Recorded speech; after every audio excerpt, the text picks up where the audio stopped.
இன்றைய நாளுக்கான முதல் ப்ரோமோ ரிலீஸ் பண்ணிட்டாங்கங்க. அதாவது என்னென்னா, இப்போ கெஸ்ட்டாக வந்திருக்காங்க இல்லையா, இதெல்லாம் காலையில் நடந்த நிகழ்ச்சி தான். கெஸ்ட்டாக வந்திருக்காங்க இல்லையா, அவங்களுக்கு என்னென்னா சர்வீஸ் தேவைப்படுது. இன்னொன்று யார் யார் என்னென்ன வேலையை செய்யணும்னு அவங்களுக்குள்ளேயே ஒரு கன்ஃபியூஸாக இருக்குது. அது எங்களுக்கு ரொம்ப கம்ஃபர்டபுளாக இல்லை. கூப்பிடுங்க மேனேஜரை அப்படின்னோடனே மேனேஜர் ஆகிய திவ்யா வராங்க. என்ன சார் உங்களுக்கு ப்ராப்ளம், என்ன நான் செய்யணும் அப்படின்னோடனே, இல்லை யார் யார் என்னென்ன வேலை செய்யணுன்னே அவங்களுக்கு தெரியலையே.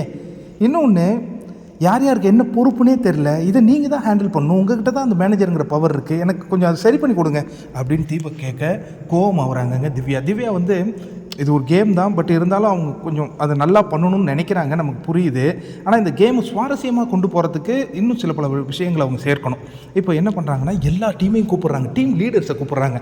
என்னங்க யூனிஃபார்மே இன்னும் மாற்றலையா, தயவு செஞ்சு எல்லோரும் இன்னும் 5 மினிட்ஸ் டைம் தரேன், யூனிஃபார்ம் மாற்றிட்டு நீங்கள் வந்தாகணும், அதுக்கப்புறம் எனக்கு ஒரு கம்ப்ளைண்ட் கூட வரக்கூடாது அப்படிங்கிற மாதிரி பேசிகிட்டு இருக்காங்க. அப்போ சிட்டிக்கு கோவம் வருதுங்க. சிட்டினா துஷார். இதுவரையும் அமைதி ஸ்வரூபமாக இருந்த துஷார் கோவப்படுறாரு. என்னால் 5 நிமிஷத்துலாம் என்னுடைய ட்ரெஸ்ஸை மாற்றிட்டு வர முடியாது, இன்னும் ஏதோ ஒரு எக்ஸ்ப்ளனேஷன் போகிறாரு.